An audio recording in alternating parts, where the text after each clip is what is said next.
OK, here's a question for you. Have you or would you ever send your child to school even though that child is sick? What do you do with your something? kids? Oh, you wouldn't send them. They'd be at home, on the sofa. I wouldn't, yeah. Wrapped up.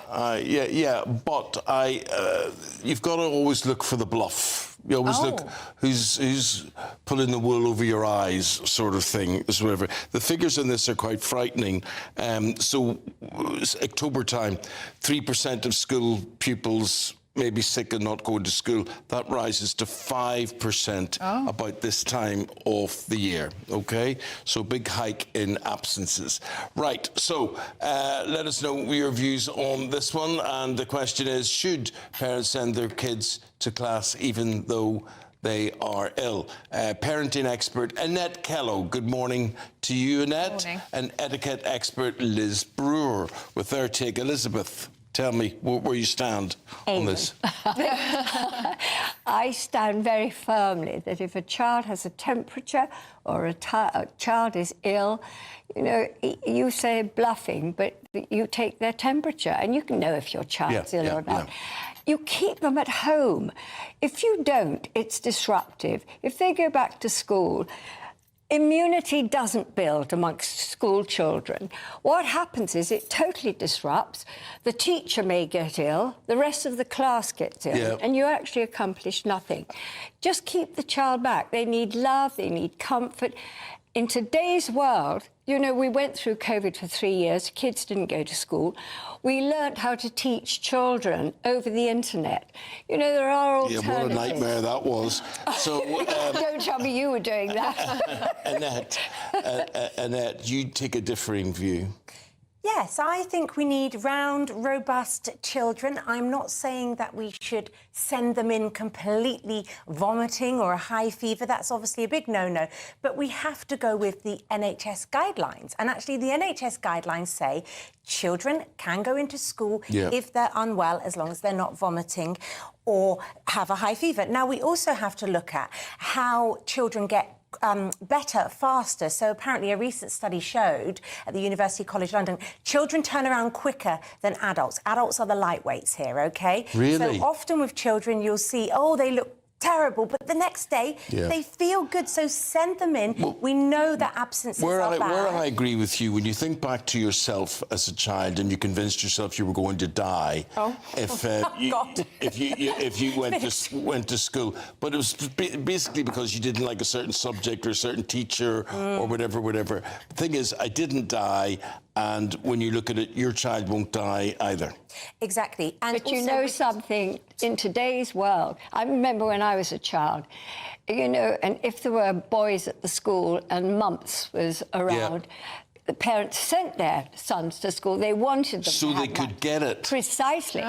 Nowadays, with vaccinations and with better medication, the mumps is so reduced. Yes. Things about colds and influenza. You said some figures. It's the Royal Society for Public Health. They have stated that you know, the absences from schools is 50% up. Now that doesn't prove your point. Well, over half of them are for illness, though.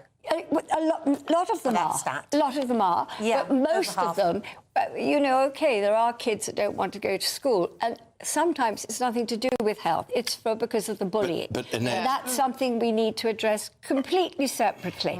But Liz, I'll bet you this. I think the chances are you probably had measles when you were young. And I did. You could well have went to school for a few days with the measles. When it's the most infectious. Unfortunately, it doesn't come out. But you do get a headache, you do get a temperature. But now you're told to stay, you know, and not go out for 7 years or something. No, you're not. You keep your child in. You know when a child is ill. You should know when your children are ill. I certainly knew when mine's ill. And, you know a mother's instinct.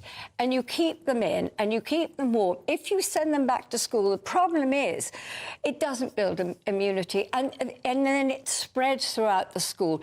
And teachers can no longer teach a class. Yeah. But the And thing they is, when get ill. teachers are coming in, you've got to remember, when we, like a lot of people, not if you live in the countryside, but in towns and cities, get transport to school, OK? And there are 121 different types of bacteria on 95% of bus handrails and tube handrails. So everything we touch has got then the bacteria caretakers on coming it. into school, the teachers coming into school, the cleaners, the canteen staff. Parents are going into work and touching them. And you know what children are like? Yeah. Touch. And obviously good hygiene practices are wonderful. But the reality is if it's saying no one can ever go into school because this is going to be... It's not an epidemic. It's just a bit of flu. Yeah. And this is how you get herd immunity.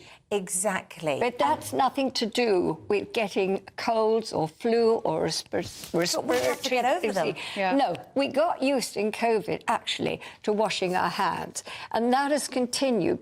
People and children today understand that they need to keep their hands clean when they've been gone on public transport. We've developed an immunity to touching things anyway. But what we're talking about is colds, flu, and maybe something worse. You can't allow our children to go to school and think that the other kids are going to build an immunity, because they're not.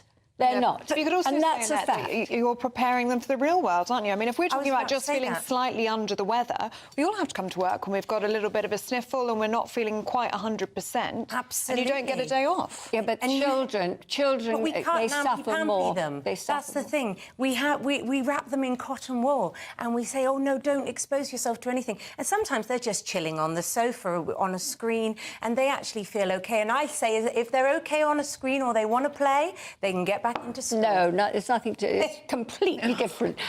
Doing it on a screen. They can learn on a screen at home. They don't need to go to school and then spread whatever it is they've got, because it's the teachers I worry about, and it's the teachers that are affected, and then the whole class system collapses. Well, we have run a poll on this, have we not, Ellie, today? Yes, we have. We've been asking, should you send your child to school even if they are sick? So far, 83% of you say no, you should not send your child to school if they're unwell. Yes. 17% of you say yes, you should. You can continue to vote throughout the programme. All you need to do is scan the QR code on your screen now, or you can head to gbnews.com/vote.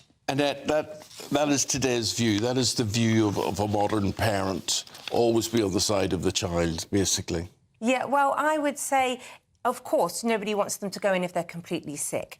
But, like Ellie said, we're preparing them for the real world. And actually, a little cold or sniffle, sometimes they're absolutely fine. I think And you we know worry the too difference much. as a parent. You know the difference. You're always checking things. That's the thing. You're always on alert and making sure they're OK. So I think when we get into that level of, oh, no, just a slight sniffle, it's teaching them to be a lightweight. Yeah, Danny's been in touch saying our children deserve the foundations that truly matter. Clear discipline to build character, strong and healthy relationships to nurture, emotional resilience and plenty of outdoor sports for physical vitality, less screen time, less social media. Oh, I like that. Precisely. That's a good one. We can all agree on that.